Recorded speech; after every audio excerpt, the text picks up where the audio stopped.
Capítulo 13. Radiología de la patología genitourinaria aguda, de José Martel Villagrán y Raúl de la Cruz Burgos. Introducción. La información clínica que suele llegar reflejada en la solicitud de una prueba radiológica en el caso de las urgencias genitourinarias suele reducirse a un único dato: dolor. Los receptores del dolor de muchos órganos abdominopélvicos, así como los de la pared abdominal, comparten fibras, por lo que la localización del dolor puede estar mal definida y los hallazgos en la exploración física suelen ser inespecíficos. Por ejemplo, el cuadro clínico de dolor de tipo cólico renal obedece a litiasis reno-ureteral solo en un porcentaje limitado de casos. En muchas ocasiones, los síntomas que acompañan al dolor también suelen ser inespecíficos, por lo que el diagnóstico por imagen es indispensable para el correcto manejo del paciente que acude a urgencias con un cuadro de dolor genitourinario. Los pacientes con cuadros agudos de la esfera genitourinaria a los que se les solicitan exploraciones radiológicas suelen obedecer a tres presentaciones más o menos características: dolor en una o ambas fosas renales, que se irradia o no a la zona genital; dolor hipogástrico en la mujer generalmente joven; dolor testicular agudo.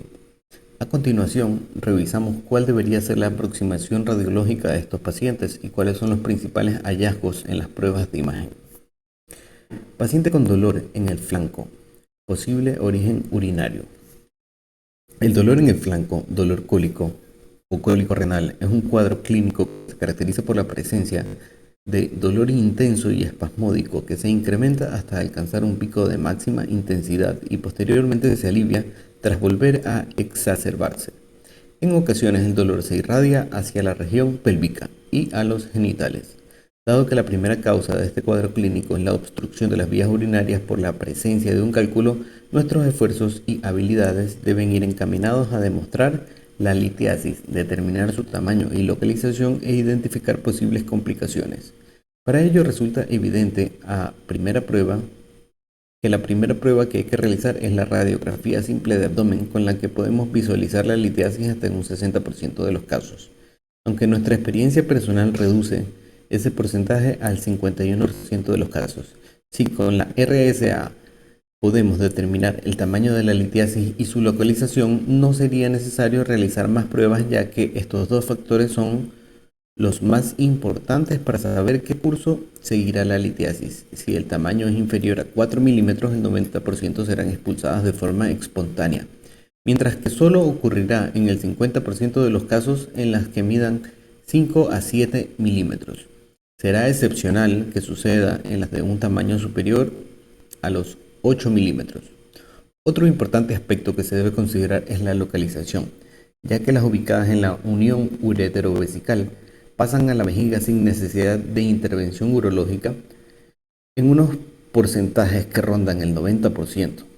Solo progresarán de forma espontánea en un 20% las que se localizan en el uréter proximal. En aquellos casos en los que el dolor no cede, hay otra sintomatología acompañante como fiebre o sobre todo no hemos descubierto la litiasis, estamos obligados a realizar otro estudio. Dentro de nuestro arsenal disponemos de varios métodos de imagen que pueden ser útiles en estos casos. Ecografía. Aunque valora muy bien los riñones y detecta la hidronefrosis con facilidad, no siempre puede localizar la causa de dicha dilatación. Si bien su especificidad para la detección de litiasis es muy alta, del 93 al 95%, su sensibilidad está en discusión, habiéndose publicado cifras tan extremas como el 19 y el 97%. En nuestra experiencia, la sensibilidad de la ecografía para detectar litiasis ureteral es baja, un 35%. Por ello, nosotros empleamos la ecografía en niños, embarazadas y cuando la litiasis se detecta en la RCA, para valorar el grado de dilatación del sistema urinario. Urografía intravenosa. Tiene como principal inconveniente el uso del material de contraste con los riesgos excepcionales de reacciones alérgicas y de fallo renal. Además requiere preparación y en ocasiones se prolonga más allá de los 30 a 40 minutos habituales, al ser necesario practicar radiografías diferidas en el tiempo. Tampoco detecta los cálculos radiolúcidos y ofrece unos valores de sensibilidad que oscilan entre el 52 y el 64% con especificidad entre el 92 y el 97%. Además de estos modestos valores de sensibilidad y especificidad, no menos importante es el hecho de que si estas pruebas son normales, tampoco estamos excluyendo otras etiologías que puedan haber determinado el cuadro clínico o con el que el paciente acudió a urgencias. TAC helicoidal. Su irrupción ha supuesto un auténtico impacto en el manejo de este tipo de pacientes. Al primer trabajo aparecido en la bibliografía sobre el uso de la tomografía helicoidal sin contraste intravenoso en pacientes con sospecha de cólico nefrítico, le han sucedido muchos otros sobre el valor y la utilidad de esta técnica en la demostración de la litiasis reno-ureteral y en la detección de otras patologías que debutan con idénticas manifestaciones clínicas.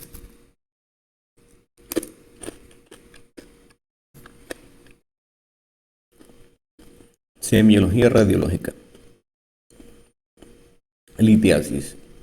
El único signo directo de la presencia de urolitiasis es la visualización del cálculo en la vía urinaria, siendo posible su detección en la práctica totalidad de los casos. Figura 13.1. Veamos.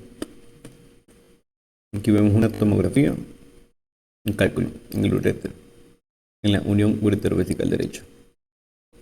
Ya que todos los trabajos muestran unos valores de sensibilidad y especificidad superiores al 95%. El porcentaje de pacientes con sospecha de cólico nefrítico que tenían litiasis oscila en las diferentes series entre el 38 y el 49%. En nuestra experiencia ese porcentaje es del 60%. Signos indirectos. Están relacionados con la repercusión del cálculo sobre la vía urinaria y son agrandamiento renal provocado por la retención de líquido en el intersticio renal y túbulos colectores. Puede acompañarse de disminución de la densidad renal. Presencia de bandas perirrenales, como la figura 13.2. Son líneas de densidad aumentada en la grasa perirrenal que se atribuyen a microperforaciones del formix con la extravasación de orina en pacientes con obstrucción aguda. Incluso pueden llegar a formarse urinomas.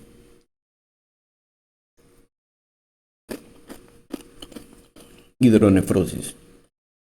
Hidrouréter y la presencia de una pared ureteral visible, o signo de anillo.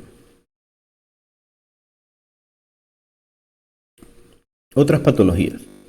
Una de las grandes ventajas que ofrece esta técnica es la detección de otras patologías distintas a la litiasis, en unos porcentajes que son variables según las series.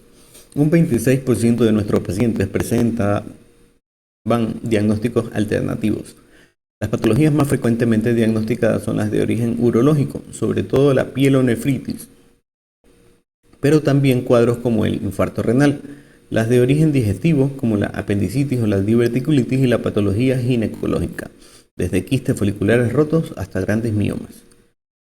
Inconvenientes de la tomografía computarizada. Diagnóstico diferencial con flebollitos posiblemente constituye la mayor dificultad que presenta en el ATAC en ciertos pacientes. La primera herramienta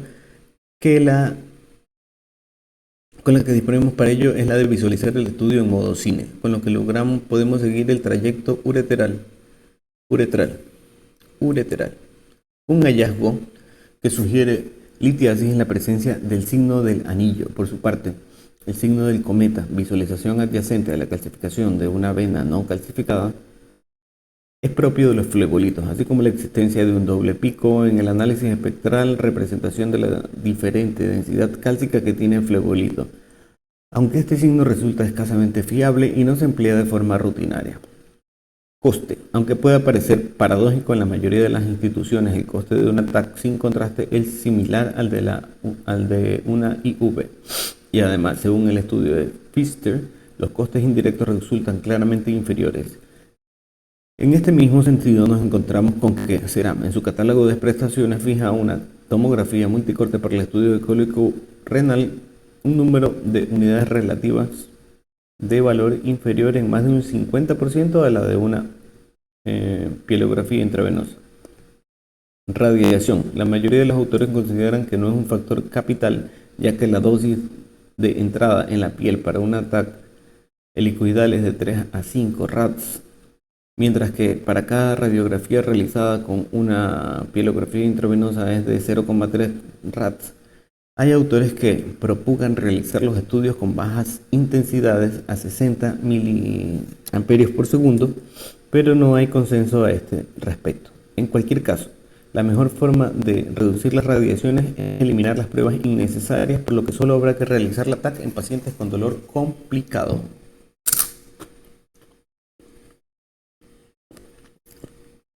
El cólico nefrítico en el anciano. Las crisis renoureterales se presentan con más frecuencia entre los 30 y 60 años, pero pueden verse a cualquier edad. No obstante, en pacientes de más de 60 a 65 años, con este tipo de clínica y con una tomografía normal se debe administrar contraste intravenoso, ya que la patología vascular resulta especialmente frecuente en este grupo de edad. La pielonefritis. Esta entidad merece una consideración especial en el contexto del paciente con dolor cólico, ya que es el principal diagnóstico alternativo que podemos encontrar. No solo tiene una presentación clínica similar a la de la litiasis ureteral, sino que los hallazgos en la TAC sin contraste pueden ser iguales. El riñón afectado puede estar agrandado y presentar bandas perirrenales. Si se administra contraste intravenoso, veremos aparecer en el parénquima renal áreas corticales con baja atenuación o con un realce estriado con morfología de cuña y bien definidas, pero también podemos detectar complicaciones como el absceso renal. Sin embargo, en la mayoría de las ocasiones, la presentación clínica de la pielonefritis aguda es típica cuando rápidamente progresivo fiebre y escalofríos con dolor en flanco, náuseas y vómitos, leucocitosis, piuria y bacteriuria. La respuesta al tratamiento antibiótico es también muy rápida, por lo que las pruebas de imagen no son necesarias salvo que el paciente no mejore o esté grave. En estos casos, la primera prueba que debemos realizar es la ecografía para descartar obstrucción de vías urinarias, así como otras posibles complicaciones como por ejemplo un absceso. Los principales hallazgos ecográficos en una pielonefritis aguda son aumento de tamaño renal, compresión del seno renal, alteración de la ecogenicidad, generalmente disminuida por el edema, pérdida de la diferenciación corticomedular, masa focal y raramente presencia de gas. Si el estudio ultrasonográfico no es concluyente, hay que recurrir a la tomografía.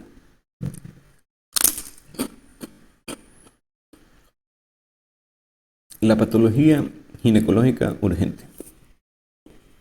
El diagnóstico de la patología ginecológica urgente presenta las mismas limitaciones y dificultades que la valoración del dolor tipo cólico, ya que al igual que diversas causas, sean ginecológicas, urinarias, gastrointestinales, musculoesqueléticas u obstétricas, pueden tener una presentación clínica similar. El otro aspecto que hace difícil el manejo de estas pacientes es el hecho de que son pacientes que en muchos hospitales son vistas directamente por los ginecólogos, que son los que normalmente realizan también el estudio ecográfico, que suele ser la prueba de imagen más demandada de estas pacientes. Por lo que cuando un radiólogo se enfrenta a una enferma con patología ginecológica, puede tener dificultades para interpretar correctamente los hallazgos. Ante la sospecha de la patología ginecológica en una paciente estable, siempre debe valorarse la exploración física del abdomen, la temperatura corporal, el flujo vaginal, la analítica sanguínea y el test de embarazo. Los siguientes hallazgos deben generar la demanda de una prueba de imagen y normalmente de la exploración ginecológica. Signos de irritación peritoneal. Tumoración pélvica o abdominal. Temperatura mayor a 38 grados centígrados. Leucorrea purulenta. Leucocitosis o desviación a la izquierda o test de embarazo positivo. Las principales patologías que podemos encontrarnos son quistes funcionales.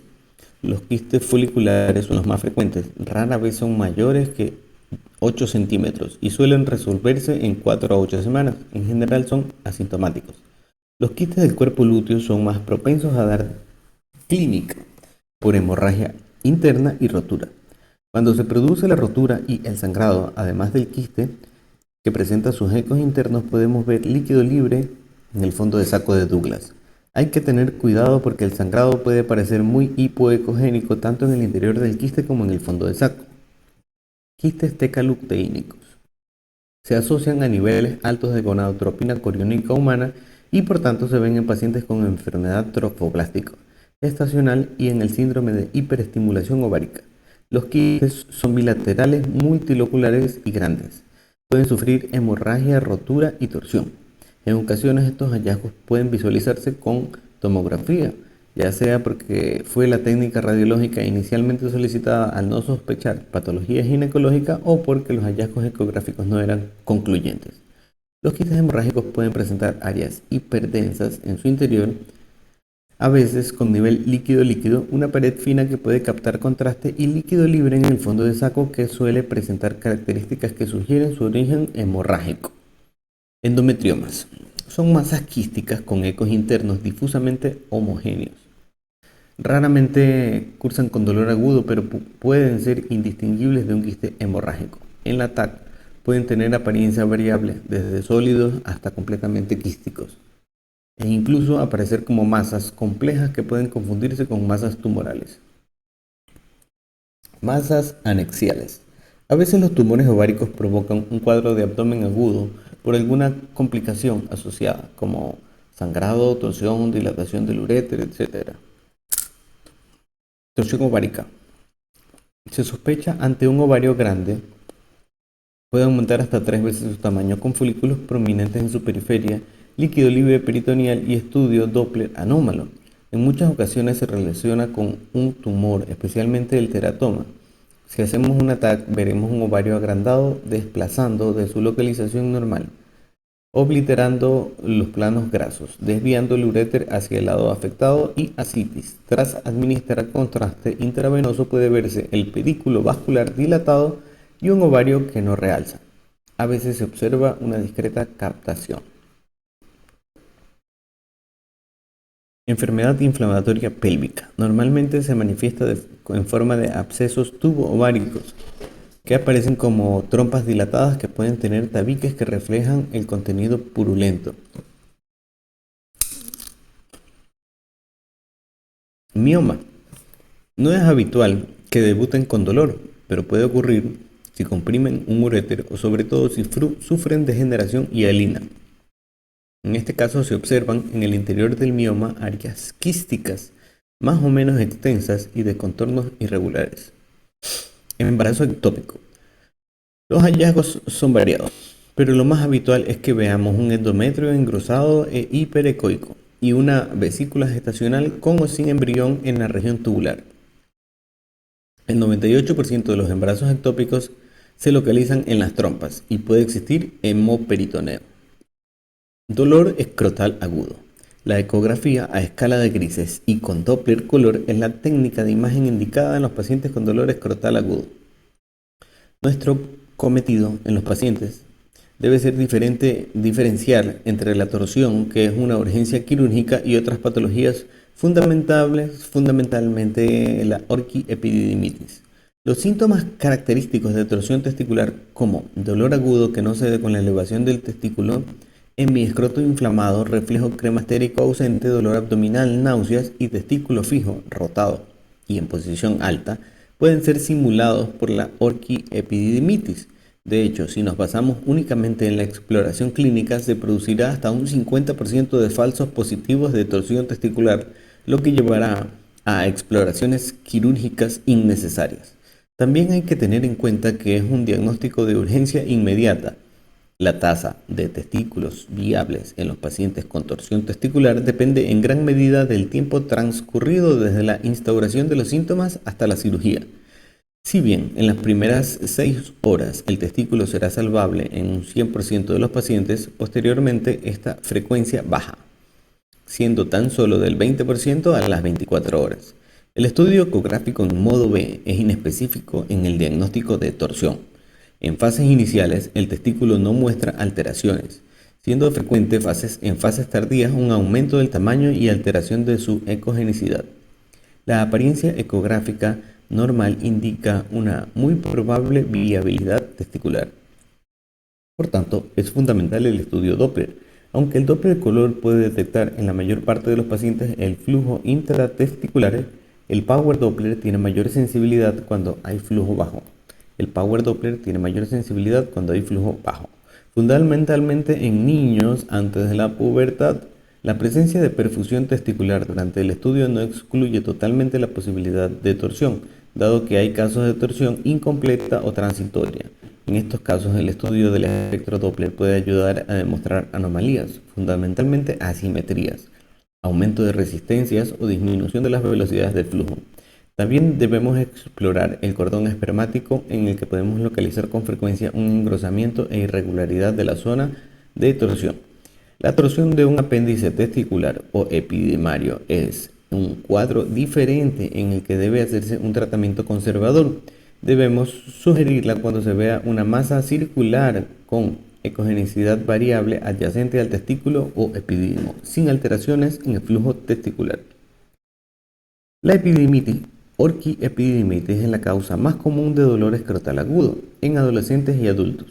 Las causas más frecuentes son la infección por transmisión sexual de Clamidia trachomatis y Neisseria gonorrhoeae en varones postpuberales menores de 35 años, y por Escherichia coli y Proteus mirabilis antes de la pubertad y en varones mayores a 35 años. La infección progresa de la cola hacia el cuerpo y la cabeza del epididimo y llega a producir una orquitis por diseminación directa en un 20 a 40% de los casos. La ecografía en modo B muestra un epididimo engrosado, frecuentemente heterogéneo, y puede verse engrosamiento de las cubiertas escrotales con un piocele o hidrocele reactivo. Si llega a producirse una orquitis, el testículo estará edematoso, aumentado de tamaño y heterogéneo, a veces con focos hipoecoicos o abscesos definidos en su interior.